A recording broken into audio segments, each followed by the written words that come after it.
Shalom saudara-saudara yang terkasih di dalam Tuhan Yesus Kristus, selamat pagi.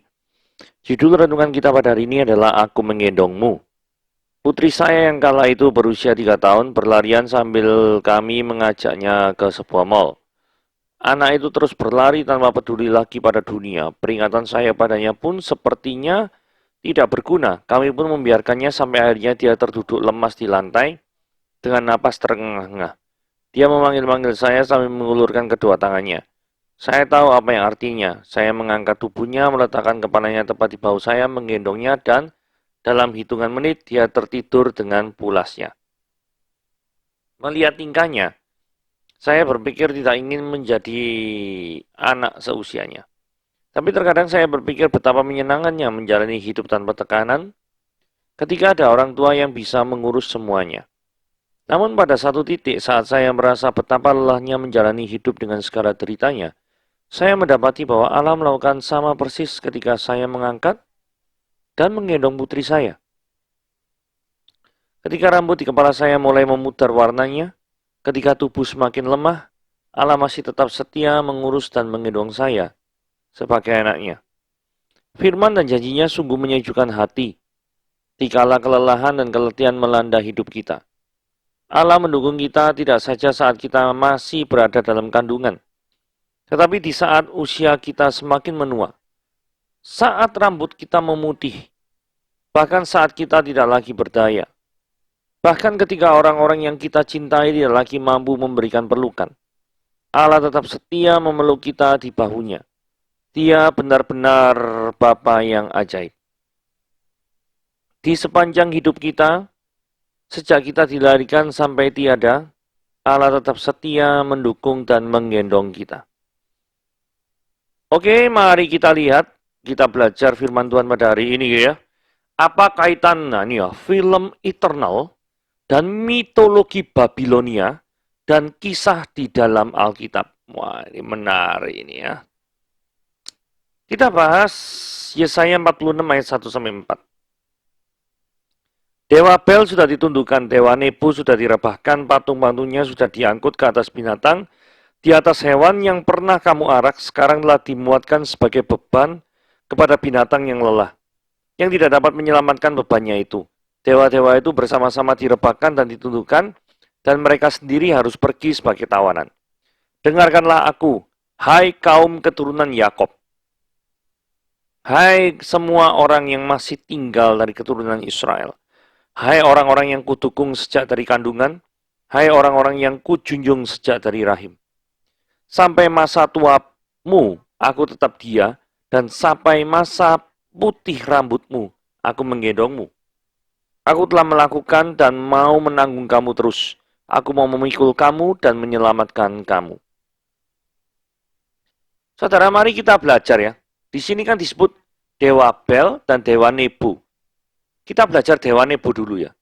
Dewa Nebo atau Nabu adalah raja atau dewa kebijaksanaan yang disembah oleh rakyat Babilonia sebagai putra daripada Marduk yang lahir dari permaisuri atau istrinya Marduk yang bernama Sarpanitum sebagai cucu dari Dewa Ea. Permaisuri Nabu adalah Tasmedum. Jadi ini istrinya daripada Nabu gitu ya. Awalnya Nabu adalah sebuah deitas atau keilahian atau dewa gitu ya di daerah Semitik Barat yang diperkenalkan oleh bangsa Amorit di Mesopotamia. Kemungkinan pada masa yang sama dengan Marduk tak lama setelah 2000 sebelum Masehi. Nah, nama Marduk ini menjadi dewa yang utama di dalam Babilonia. Nah, ini kita perlu mengerti dulu ya. Kaitannya kan dari Alkitab kita lihat ada Dewa Nebo atau Nabu. Nabu ini anaknya daripada Dewa Marduk. Marduk ini anaknya daripada Ea.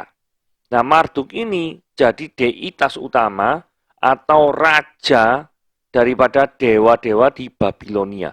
Kaitannya sama film Eternal apa? Kaitannya gini ya. Di dalam film Eternal itu ada disebut kata Tiamat. Betul ya? Kalau Anda lihat filmnya, Tiamat itu digambarkan kayak monster besar gitu ya. Besar di air laut gitu ya. Memang Tiamat itu tinggalnya di air laut. Nah, ini Marduk, ini Tiamat, ya. Digambarkan dragon atau naga yang kepalanya itu jumlahnya banyak. Beberapa legenda mengatakan 5. Nah, silsilahnya gimana? Silsilah ini kita dapat di namanya tablet Enuma Elis. Jadi dari Babilonia gitu ya. Oke, jadi ceritanya gini. Tiamat ini jenis kelaminnya perempuan. Apsu itu adalah jenis kelaminnya laki-laki. Nah, Apsu dan Tiamat, jadi pada mulanya kalau versi daripada Babilonia itu ada Dewa Tiamat dan Dewa Apsu. Dewa Tiamat dan Dewa Apsu ini melahirkan anak-anak yang namanya Lahamu dan Lahmu. Kemudian ada Kisar dan Ansar. Kemudian punya anak Damkina, Ea, Anu, Enlil, Nindil. Nah, semuanya ini disebut sebagai dewa-dewa muda. Gitu ya. Nah, suatu saat dewa-dewa muda ini itu buat kayak keributan terus gitu ya. Kemudian Apsu ini tidak seneng dan pengen membunuh daripada dewa-dewa ini semua. Tiamat sebagai mama daripada semuanya ini itu tidak setuju dengan apa yang mau diperbuat oleh Apsu. Nah, rencana Apsu ini bocor dan dapat diketahui oleh yang namanya Ea. Dan Ea ini kemudian membunuh daripada Apsu. Sehingga yang terjadi adalah sudah meninggal. Nah, begitu Tiamat mengetahui daripada Apsu ini dibunuh oleh Ea, dia tidak terima. Dia kemudian menggandeng komandannya yang namanya Kingu, tidak ada di sini ya. Itu untuk berperang melawan dewa-dewa muda ini. Dan seluruh daripada dewa-dewa muda ini tidak ada satupun kekuatannya yang melebihi daripada Tiamat. Sampai akhirnya ada anak daripada Ea yang membunuh Apsu tadi itu, yang bernama Marduk, itu memberanikan diri dan berkata, Jikalau saya dapat menang melawan Tiamat, maka saya harus menjadi raja daripada Panteon Babilonia ini. Dan akhirnya usul tersebut disetujui. Dan apa yang terjadi? Mereka berdua ini berperang, Marduk dan Tiamat. Tiamatnya tak terduga kalah. Dan setelah Tiamat ini kalah, bagian tubuhnya ini terbelah menjadi 2. Satu menjadi langit dan satu menjadi bumi. Lalu Marduk juga menciptakan benda-benda penerang, diantaranya 3 rasi bintang. Lalu Marduk menciptakan bulan dan matahari. Selain benda penerang di bumi itu sendiri, Marduk mengalirkan sungai Efrata dan sungai Tigris dari cairan yang keluar dari kepala Tiamat. Dibentuk juga gunung-gunung dari payudara Tiamat, serta bagian-bagian lain daripada tubuh Tiamat dibuat menggantung jadi pembatas antara surga dan bumi. Selain menciptakan benda-benda penerang dan penampakan alam, Marduk juga menciptakan manusia. Hanya saja, jikalau semua ciptaan-ciptaan lain itu sebelumnya berasal dari bagian tubuh Tiamat, maka manusia justru diciptakan dari darah Kingu, panglima perangnya daripada Tiamat. Nah, ada beberapa yang mengatakan gini, kok mirip dengan kitab Kejadian ya? Gitu ya. Jadi kita ketahui ya, dari catatan Alkitab, Dewa Nebu, ini tadi asalnya Nabu, Nabu anaknya daripada Marduk, Marduk ini raja di Babilonia. Marduk ini ternyata adalah apa nih? Cicit daripada Tiamat. Tiamat disebut di dalam film Eternal dan digambarkan sebagai suatu wujud yang besar sekali, yang waktu itu mau bangun tapi nggak jadi, gitu ya. Itu di dewa air laut. Apsu itu air tawar, gitu ya. Tiamat jenis kelaminnya wanita, kalau Apsu pria, gitu ya. Nah, semuanya ini mirip dengan kitab Kejadian. Nah, bagaimana mungkin mirip dengan kitab Kejadian? Karena perbedaan-perbedaan dari kisah penciptaan di kitab Kejadian dan kisah penciptaan di Enuma Elis, mitologi Babilonia kuno, itu memang diakui ada persamaan. tetapi perbedaannya itu jauh lebih besar. Contohnya ya, Kitab Kejadian itu menceritakan pencipta dari alam semesta ini adalah Yahweh, monoteisme. Sedangkan dalam Enuma Elis menceritakan ada raja dari dewa-dewa yaitu Marduk yang menggunakan bagian-bagian tubuh daripada Tiamat untuk menciptakan bumi. Sedangkan perbedaan yang berikutnya adalah manusia diciptakan segambar dan serupa Allah di dalam Kitab Kejadian. Nah, masalahnya manusia menurut Enuma Elis diciptakan dari darah kingu. Gitu ya. Jadi jelas sekali manusia diciptakan segambar dan serupa Allah, itu menunjukkan bahwa manusia adalah gambar Allah. Lah konsep manusia sebagai gambar Allah itu tidak ada di dalam Enuma Elis. Karena diciptakan dengan darah kingu, segambar dengan kingu lah nih ya. Kurang lebih kayak gitu ya. Saudara, kalau Anda perhatikan kembali lagi ke film Eternal ya. Saudara kalau perhatikan itu sebagian daripada nama-nama tokoh-tokohnya itu diambil daripada mitologi Babilonia dan Yunani ya. Jadi kayak misalkan Gilgamesh yang diperankan oleh Don Lee itu ya. Orang Korea itu Gilgamesh. Gilgamesh itu ada satu lagi selain Enuma Elis. Ada kayak semacam tablet atau cerita kuno. Itu yang namanya Epic Gilgamesh. Itu terkenal sekali karena ada kisah yang mirip dengan seperti kisah di Nuh. Bahkan setelah air bah Nuh itu dan setelah air bahnya daripada Epic Gilgamesh itu mirip sekali.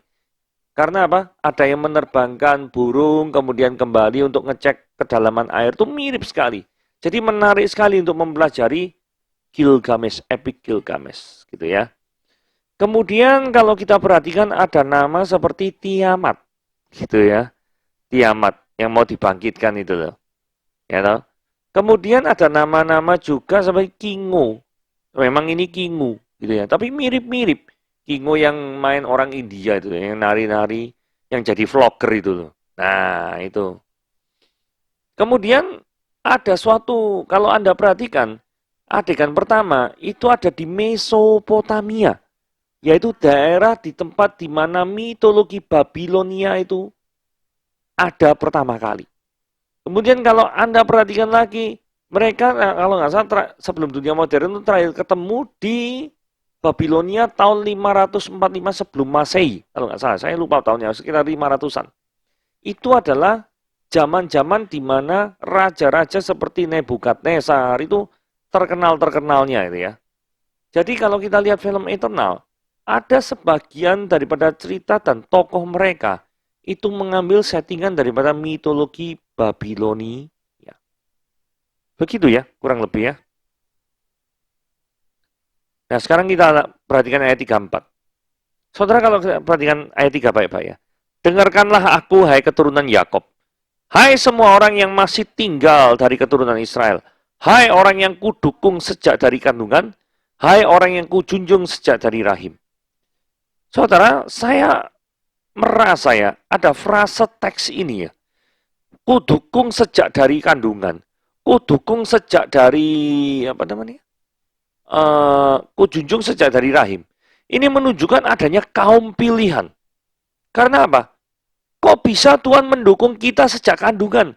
Wong kita belum berbuat sesuatu kok. Kok bisa Tuhan menjunjung kita sejak dari rahim? Wong kita itu belum menunjukkan bahwa kita itu mencintai Tuhan. Wong masih bayi bahkan belum keluar. Maksudnya gini, pemilihan itu mengajarkan bahwa Tuhan menyelamatkan manusia melalui pilihannya yang tanpa syarat. Kalau misalkan pemilihan Tuhan itu berdasarkan apa yang ada pada manusia, maka tentu saja Tuhan tidak mungkin memilih manusia karena manusia adalah penuh dengan dosa. Jadi kalau dalam perjanjian lama ada frasa, kudukung sejak kandungan, kujunjung sejak dalam rahim, itu menunjukkan pemilihan Tuhan sesuai dan konsisten di dalam teks-teks dalam Alkitab. Ini sesuai dengan Efesus 1 ayat 4 yang terkenal sekali ya. Sebab aku memilih engkau sebelum dunia dijadikan. Jadi kalau kita lihat ayat 4-nya, ini luar biasa. Sampai masa tuamu, aku tetap dia. Sampai masa putih rambutmu, aku menggendong kamu.